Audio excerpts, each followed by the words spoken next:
Hi Chrissy, how are you doing? I have an unboxing here today of the Ulefone Power. You can see the box here, we have the words power.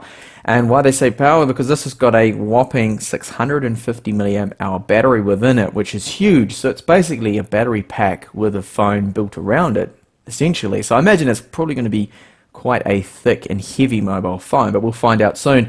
So it's powered by the MediaTek MTK 6753. I've seen a few of those chipsets before, and it doesn't actually tend to be too bad of a performer.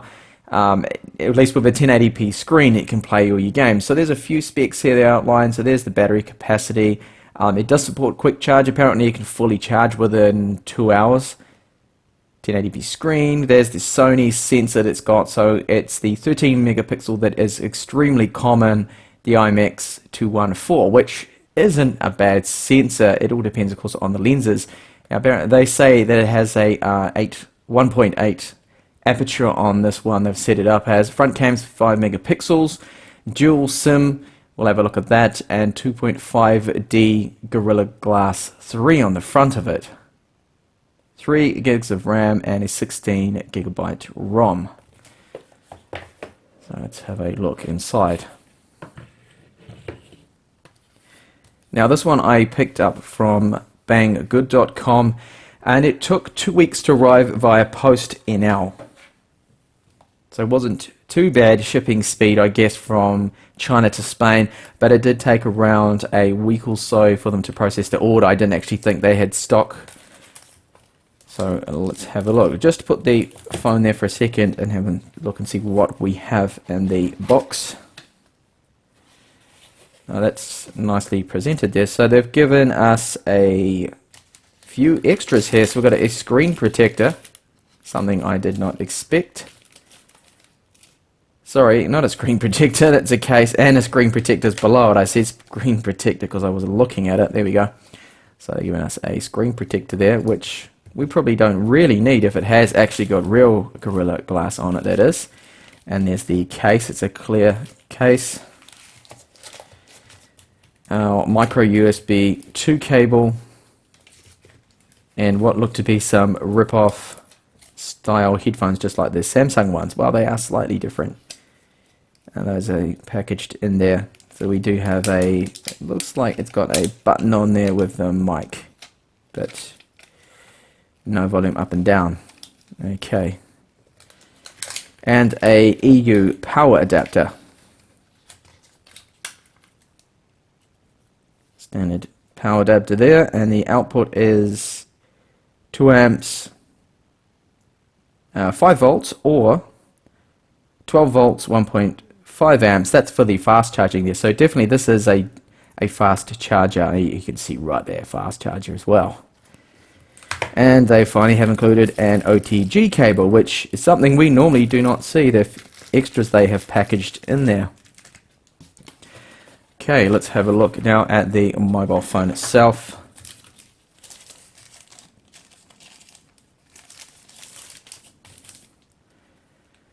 So there we go. It feels reasonably heavy.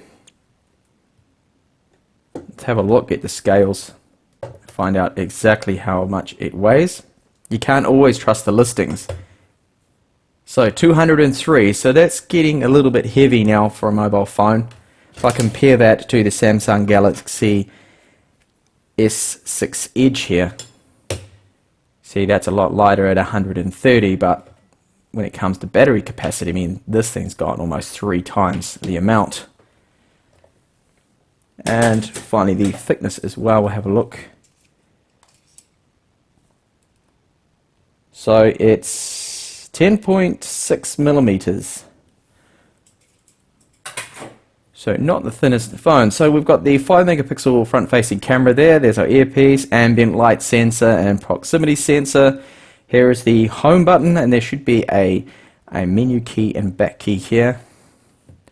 And on the bottom we have the USB 2 port there, micro USB 2, microphone. On the top is a IR blaster there. Doesn't seem to be any secondary microphone unless it is on the back. There's the SIM tray. I'll pull that out in just a second and we'll have a look at that. And the back here we have the loudspeaker.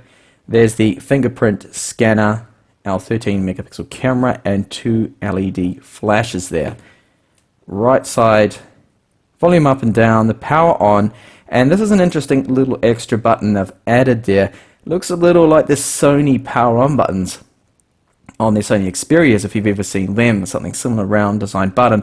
But what this is for apparently is you can quick launch the camera, hold it down, and also do a voice recording there. So hopefully there's some power in this and get the thing powered up.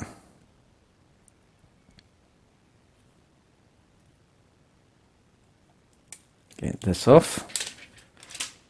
So the build of it in hand, I mean, it definitely feels solid. I don't think the whole frame is metal, but it does have this metal trim around that you can see. But definitely wouldn't think the whole thing, because inside there I think it looks like plastic and it's more just like a metal outer. But I could be wrong there. So here we have Android, and we'll go through the setup. Insert Sims. No, I will do that later. I'll set this up, run through all my benchmarks and everything in the review.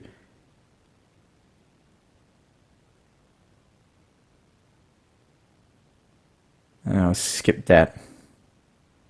Do the fingerprint scanning later on. Oh, we've got 2 launcher apps there that we can launch. I think it's launcher 3. Just once. Okay, so here we go. Looks very Nexus-like, really. Doesn't seem like a heavy launcher that they're using. A bit of bloatware on there. Actually, not really that much, considering we have FM radio, because the MediaTek chipset does support hardware FM radio. Play Store's there, which is good to see. Maps, Gallery. Some of those apps you could consider as bloat. Voice search. Okay, let's go over to the settings and have a look. So Android 5.1, and there is a wireless update feature. I will have to run that once I get my wireless all set up. 3-color light. Okay, that's just for the notification light. The typical schedule power on and off that you can do with the MediaTek chipsets. I really do like that feature. It's quite handy if you like to turn your phone off at night. Gesture unlock. And we actually should have a look at the storage so we can find out and see how much available space we have. So we don't have a lot there. We've got 11.6 gigabytes free. Let's have a look at the screen quickly. So we do have that black bezel that's going around the outside there, which looks to be about 2 or 3 millimeters. I'd say actually more like 3.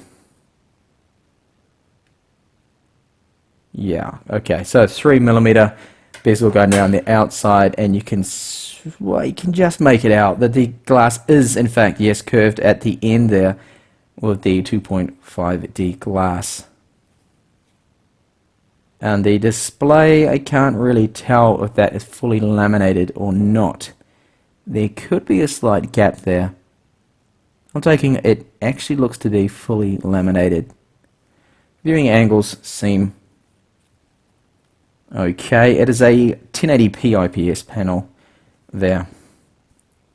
Okay, so I have a quick look now at the SIM card tray.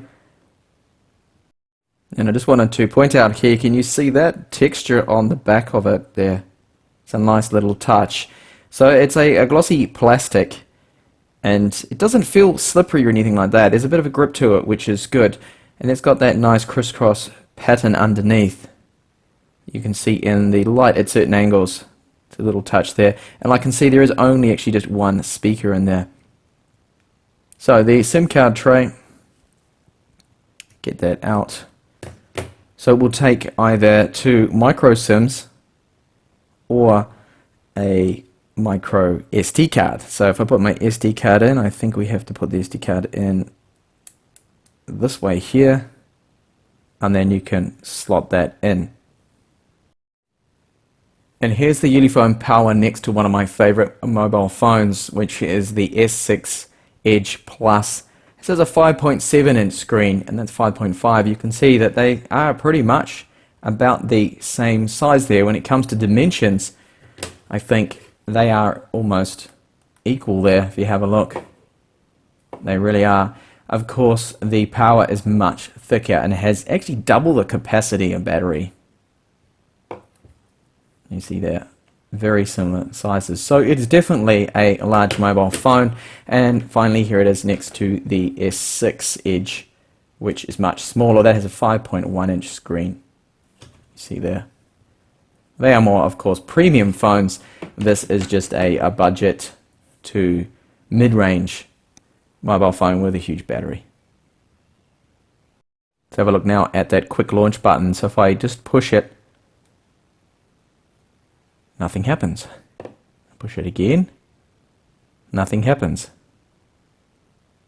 So I need to be unlocked first, now push it. Double tap it. I'm not really too sure what that's meant to do. I think we need to unlock the phone first. There we go, we're unlocked. Okay, here we go. One tap launches the camera. And I wonder if I can take a photo with that as well. Okay, so it can be used as a camera shutter button, but I wonder if it's two-stage. No, it's definitely not a two-stage button, unfortunately. And then apparently if you hold it down, wow, of course I'm going to take burst shots. Hold it down here. There we go. It launches recording there, which is an added little bonus. And it's actually started to record right now. Okay. And I'll quickly run through here setting up a new fingerprint. So apparently we can add 5. Click to set the finger. Thumb. Now I will use my, actually, I'll use this one. There we go. So let's see how this goes. Enroll fingerprint. Okay, so each time I'm touching that, it is vibrating. So it's just like other devices, a bit like the Redmi Note 3 or the Note 3 Pro, and you have to do this 10 times.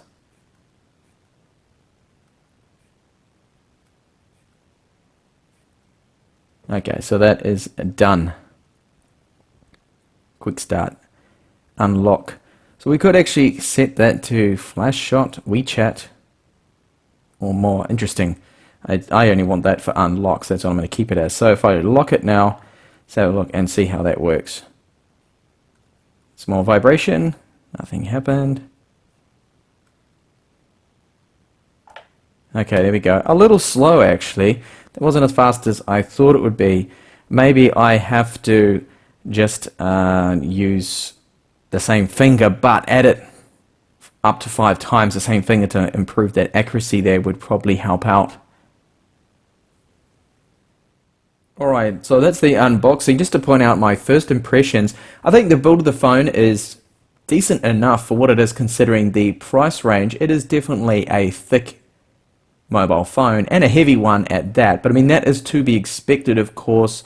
There's no way you'd go buying this to expect a super thin mobile phone when it's got a 6,000 milliamp hour battery in there. And okay, a little plastic here on the back, but the metal trim does make it feel definitely nicer in hand there, and the size is good in my hand. I do like the 5.5-inch screens, and the fingerprint sensor there was a little slow to react. And I've just set it up, but it seems to be, and we'll try one more time.